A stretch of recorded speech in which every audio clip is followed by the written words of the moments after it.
So 'సీతాస్ యోగాలో' మనం దేవాని యొక్క కథ తెలుసుకుంటూ, ఆమె ఒక ఆల్మోస్ట్ అది ఆ జన్మ ఆమె చివరి జన్మ ఎన్‌లైటన్ అవ్వడానికి.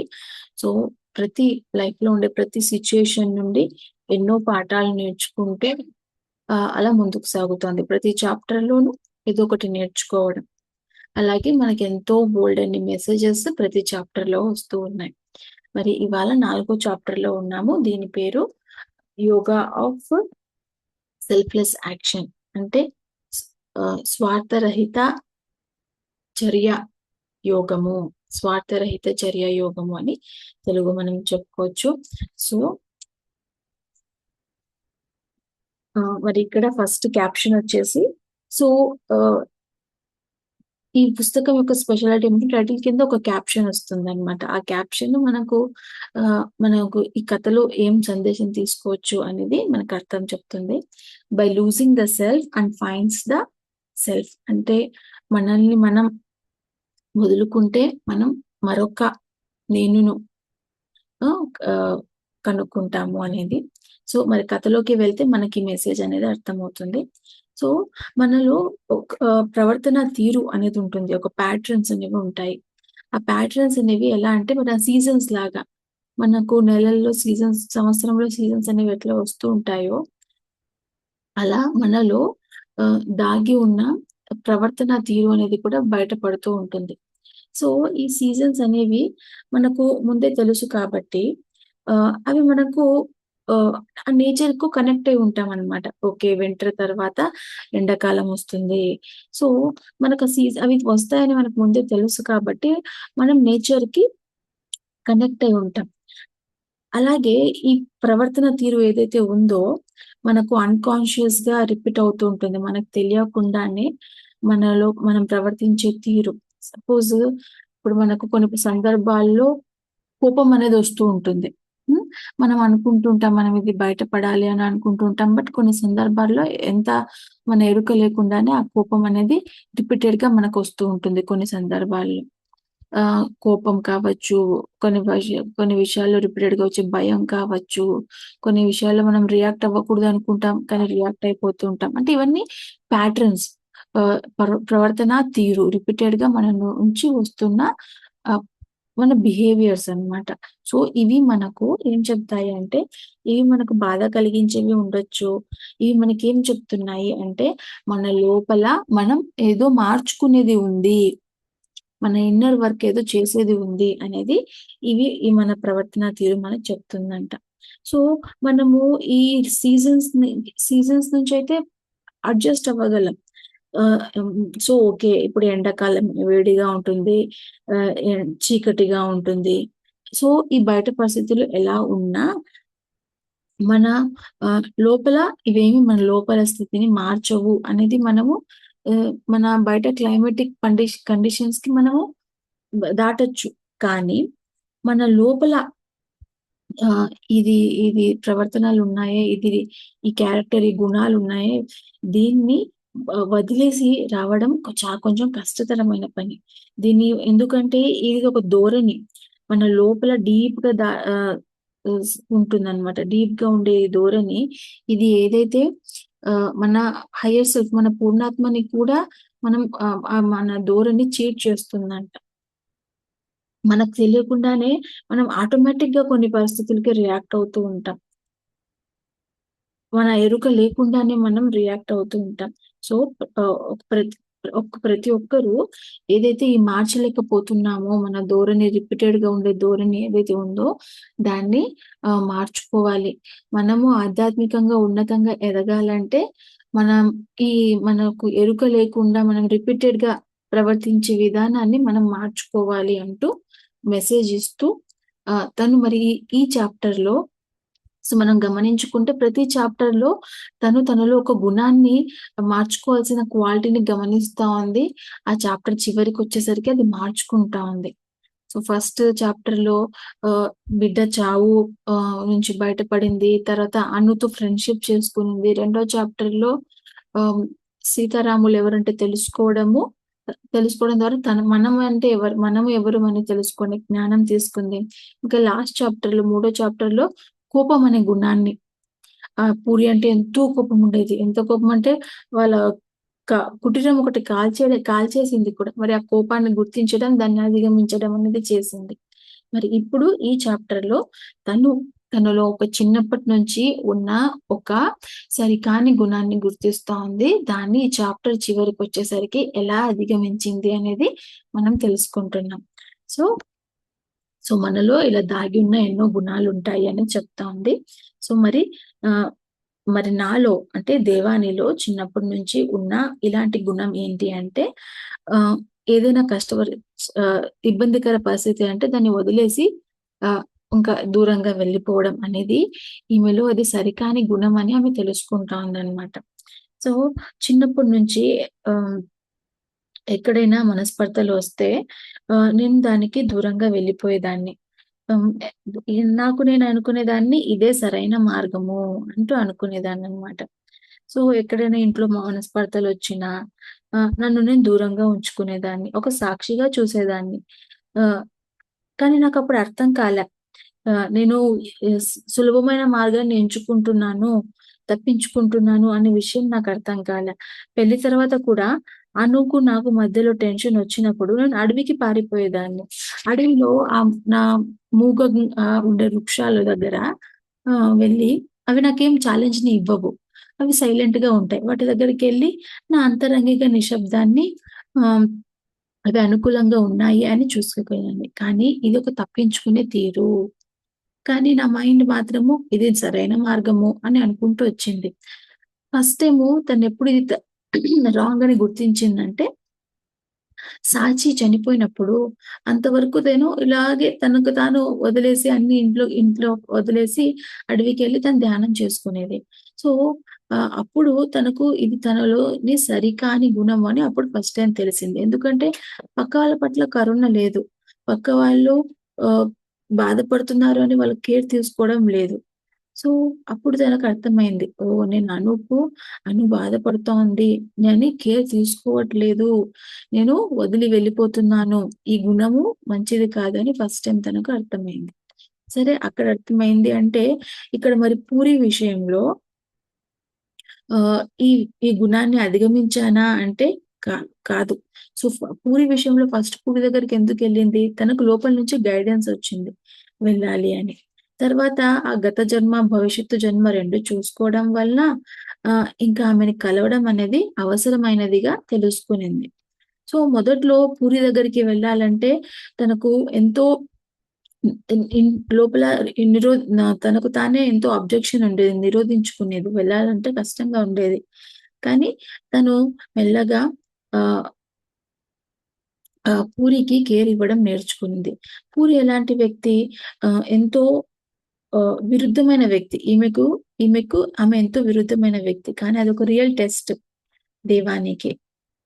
సో, ఇ ఆహ్, మా సో, ఈమెకెంతో విరుద్ధమైన వ్యక్తి. అదే మనకిష్టమైన త రకమైన వ్యక్తి ఉన్నారనుకోండి, ఆ వ్యక్తికి మనము వెళ్ళి వాళ్ళతో కలిసిపోవడం ఈజీ. మనలాంటి వ్యక్తులతో కలిసి ప్రేమించడం ఈజీ. కానీ మనకెంతో విరోధిగా ఉండే వాళ్ళతో విరోధంగా మనకు ఎంతో మనం మనకు వాటికి ఎంతో ఆపోజిట్‌గా ఉండే వాళ్ళతో వెళ్లి కలవడం అనేది కష్టం. సో, అనుకు మ మ జెలసీ ఒకటే ఉండేది. కానీ ఆ జెలసీ కింద ఆమె ఇతరులకు ఆమె ఎంతో మంచిది. మరి ప్లస్ ఇతరులకు ఎంతో కేర్ ఇచ్చేది. నేను మారే కొద్దీ అను మారింది. సో, అక్కడ నా ఫీలింగ్ ఏం పెద్దగా నాకు ఇబ్బంది పెట్టలేదు. కానీ పూరి విషయానికొస్తే ఇదొక పూరి డిఫరెంట్ స్వభావం కలది. కానీ మొదట్లో నాకెంతో ఆమెను దూరంగా ఉంచాలి అని అనిపించేది. చీదర భావం కలిగేది. కానీ ఆహ్, తర్వాత మొదట్లో ఎంతో చీదర భావం కలిగినా మెల్లమెల్లగా ఆమెలో కూడా కొన్ని మంచి క్వాలిటీస్ నేను వెతకగలిగాను. లైక్ ఆహ్, నవ్వు తెప్పించేవి, ముచ్చట గొలిపేవి ఇలాంటివి నేను మళ్ళీ పూరీలో వెతకగలిగాను. సో, ఇక్కడ మెయిన్‌గా పూరి గురించి పాయింట్ చెప్పినా, బట్ తను చెప్పాలనుకున్న పాయింట్ ఏమంటే ఆహ్,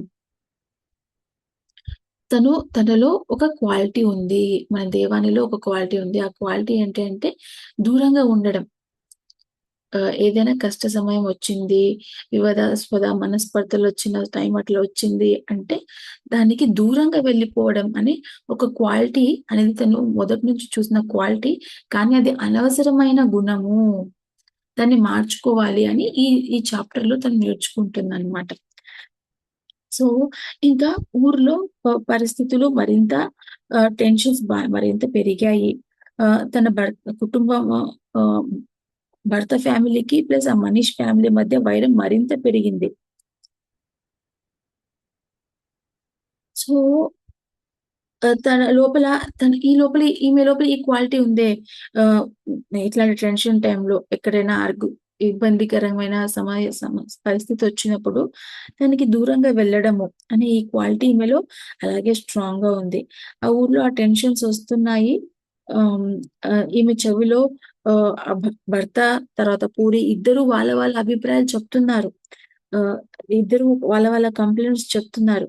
కానీ ఈమె మాత్రము న్యూట్రల్‌గా, సాక్షిగా ఉండడానికి ప్రయత్నం చేస్తోంది. ఈమె మాత్రం ఏమనుకుంటోంది, ఇదే సరైన మార్గము అని అనుకుంటోందనమాట.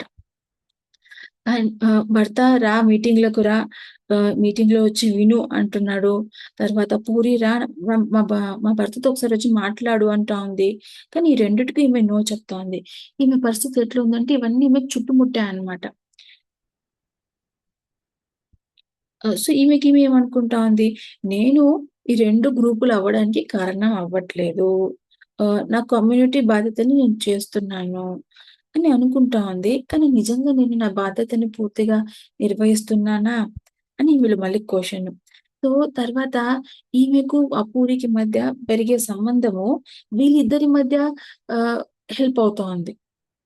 పూరికి, ఈమెకి మధ్య పెరిగే సంబంధము వీళ్ళకి హెల్ప్ అవుతోంది. సో, వీళ్ళ గతాన్ని రిపేర్ చేసి, అలాగే వీళ్ళ భవిష్యత్తు కోసం పాజిటివ్ ఆహ్, ప్యాటర్న్స్‌ని ఏర్పాటు చేస్తోందనమాట. భవిష్యత్తు కోసం పాజిటివ్‌ని ఏర్పాటు చేస్తోంది. కానీ ఇది ఊర్లో ఉన్న జనానికి ఏమాత్రము హెల్ప్ అవ్వట్లేదు. సో, ఈమె అనుకుంటా ఉందనమాట. ఆహ్, మన దేవాని ఏమనుకుంటా ఉంది, నేను నా స్వీయ ఇంట్రెస్ట్‌తో అలాగే నా భవిష్యత్తు స్టూడెంట్ చూసింది కదా! భవిష్యత్తు జన్మలో మన పూరి ఆమెకు స్టూడెంట్‌గా వస్తుందని. సో, ఆ భవిష్యత్తు స్టూడెంట్ యొక్క ఇంట్రెస్ట్ ప్రకారము ఆహ్, నేను చేస్తున్నాను అని అనుకుంటా ఉంది. కానీ లోపల ఇది సరిపోదు అనేది ఒక వస్తోందనమాట ఆమెలో. సో, 2 రకాల ఆలోచనలు. నేను కరెక్ట్ ఉన్నాను అని అనిపిస్తోంది. లేదు నువ్వు కరెక్ట్ లేదు, సరిపోదు, నువ్వు ఇంకేదో చెయ్యాలి ఊరి కోసము అనే పాయింట్ కూడా ఈమెలో వస్తోంది. సో, ఈ 2 ఈమెలో ఫైటింగ్ అవుతున్నాయన్నమాట. కానీ ఈమె దీనికి ఇంకా దూరంగా ఉంటా ఉంది. ఈ ఊరి టెన్షన్ నుంచి ఆహ్, ఒకవైపు దూరంగా ఉండాలనుకుంటా ఉంది. మరోవైపు లేదు నువ్వేదో చెయ్యాలి అనేది, హెల్ప్ చేయాలి ఈ పరిస్థితికి అనేది కూడా ఈమెలో వస్తోంది. సో, ఆహ్, తర్వాత ఈమెకింక అర్థమవుతోంది. నేను ఊరికే ఉండడం అనేది సరైనది కాదు. దాంతో నేను ఫైట్ చేయాలి అనేది ఈమెకి మెల్లగా క్లారిటీ వస్తోంది. నేనెంతో చెయ్యాలి. ఎంతో ఆహ్, ఉద్దేశ్యంతో చెయ్యాలి. ఇప్పుడొక పాయింట్ చెప్పింది. అదేమంటే, ఒకే పని మనం చేసే ఉద్దేశాన్ని బట్టి ఫలితం వేరుగా ఉంటుంది. సో, ఇంకా తనని తాను ఎంత బాగా అబ్జర్వ్ చేస్తోందో, చిన్న చిన్న వాటిని అబ్జర్వ్ చేసుకుంటా ఉందనమాట. సో, నేను రియాక్ట్ అవ్వకుండా ఉండడానికి కారణం ఒకటి ఏంటంటే, నా లోపల ఉన్న అభద్రత భావం. నా స్వార్థపూరిత గుణం. ఇక్కడ ఏం స్వార్థం అంటే, నేను మళ్ళీ మధ్యలో దూరాననుకో ఈ ఊరి పరిస్థితిలో, నా అంతరంగ ప్రశాంతత దెబ్బతింటుంది. నా ప్రశాంతత పోకూడదబ్బా నాకు అనే ఉద్దేశ్యం ఒకటి. అలాగే మళ్ళీ కోపం ఎక్కడొస్తుందో ఇన్ ఆహ్, లాస్ట్ చాప్టర్‌లోనే ఆ కోపాన్ని అధిగమించింది కదా! మళ్ళీ కోపం ఎక్కడొచ్చేస్తుందో అని ఇంకొక భయమనమాట. సో, ఈ 2 భయాల వలన ఆహ్, త తన తను ముందుకు వెళ్ళట్లేదు అని తనని తాను గమనించుకుంటా ఉంది. సో, తర్వాత అలా కొన్ని వారాలయిన తర్వాత తనకు సీతారాముల కల వచ్చింది మళ్ళీ. లంకకు వెళ్ళే ముందు ఆ కల వచ్చింది. సో, ఈ కళ తనకేం చెప్తోంది, తనని తాను పుష్ చేసుకోవాలి, ముందుకు వెళ్ళాలి అని అనిపిస్తా ఉంది. కానీ ఏం చేయలేకపోతా ఉంది. సో, ఇంక మాతనే హెల్ప్ అడుగుదాము ఆహ్, ఆహ్, అని అనుకునింది. మాత గురించి ఆలోచించింది. సో, మాత ల హ్మ్. రామాయణాన్ని గుర్తు తెచ్చుకునింది.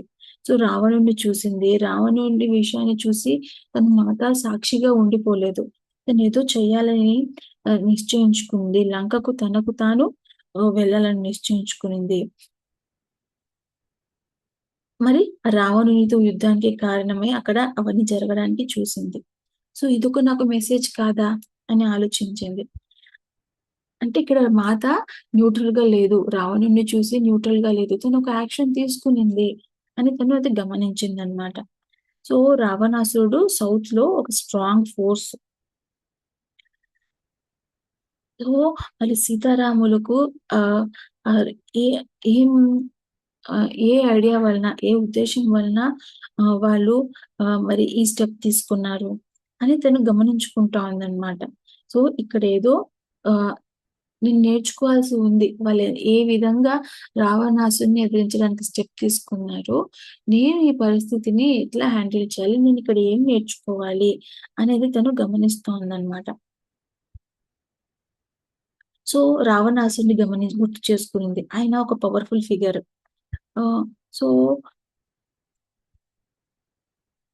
ఆయన ప్రవర్తించే తీరు, ఆయనలో ఉన్న అగోచర శక్తులు అనేవి ఆయన తీరు, ఆయనలో ఉన్న దాక్కున్న శక్తులు అనేవి ఆహ్, ఏమంటారు సామూహికంగా ఎంతో మంది మీద కూడా భవిష్యత్తులో ప్రభావం చూపిస్తుంది. అది చిన్న కానీ, పెద్ద విషయాల్లో కానీ, ఈ రావణాసురుడి తీరు, ఆ రావణాసురుడి యొక్క శక్తులు భవిష్యత్తులో కూడా ప్రభావాన్ని చూపిస్తాయి. సో, అలాగే మా ఊరిలో ఈ మా ఊరు 2గా విడిపోయే ఈ పరిస్థితి కూడా అలాంటిదే. ఒక యుద్ధం లాంటిదే. మరి నేను దీనికి ఎలాంటి ప్రతిచర్య చూపించాలి? ఆహ్ నా కళలో చూపించినట్టు ఎట్లా ప్రతిచర్య చూపించాలి అని ఆలోచిస్తోంది. ఈ విధంగా ఆలోచిస్తూ ఈమెలో బాగా టెన్షన్స్ పెరిగాయన్నమాట. చంచలంగా అయిపోయింది. ఆహ్, ఎన్నో సార్లు మాత యొక్క ఆశ్రమానికి వెళ్తా ఉంది. మళ్ళీ మధ్యలో తిరిగొస్తా ఉంది. మాతకు తెలుసులే మా ఊరి పరిస్థితి అని వెనక్కి తిరిగొస్తా ఉంది. ఇంకా ఏం చేయాలో తెలియక ఇంక ఎక్కువ సమయం ధ్యానంలో ఉండసాగిందనమాట. నాకు క్లారిటీ కావాలి. ఏం చేయాలి నేను? ఒకవైపేమో వదిలేసుకునే పాత గుణం ఉంది. మరోవైపు లేదు ఏదో చెయ్యాలని అనిపిస్తా ఉంది. ఏమో తెలియట్లేదు. సో, ఎన్నో సార్లు ఇంకా అడవికెళ్ళి ఇంకా ఎంతో ధ్యానం చేస్తోంది. మరి అలాంటి సమయంలో ఇంకా సోమ వచ్చిందనమాట. ఒకరోజు ధ్యానం పూర్తయిన తర్వాత సోమ పక్కనొచ్చి వచ్చిందనమాట. తన ప్రశ్నలకు, తన ప్రార్థనలకు సమాధానం కోసము అలా సోమ రూపం ఆమె దగ్గరికి వచ్చింది. మరి ఇప్పుడు సోమ ఆమెకెలా హెల్ప్ చేస్తుందో చూద్దాం. సో, ఇద్దరు మాట్లాడుకున్నారు. సోమ ఏం చెప్పిందంటే, "నేను నీకు 2 కథలు చెప్తాను. అవి నీకు హెల్ప్‌ఫుల్‌గా ఉంటాయి." అని చెప్తూ ఇంకా మొదటి కథ ప్రారంభిస్తుంది. "దేవాని నీకు తెలుసు కదా! ఆహ్, లంకలో ఏదైతే యుద్ధం ప్రారంభమైందో అది ఎప్పటికి ఎండ్ అవ్వదు. అది ఎప్పుడు ఆహ్, రిపీట్ అవుతూనే ఉంటుంది. మళ్ళీ మళ్ళీ రిపీట్ అవుతుంది. చిన్నగా లేకపోతే పెద్ద రూపంలో." అంటూ చెప్తోందనమాట. ఆ!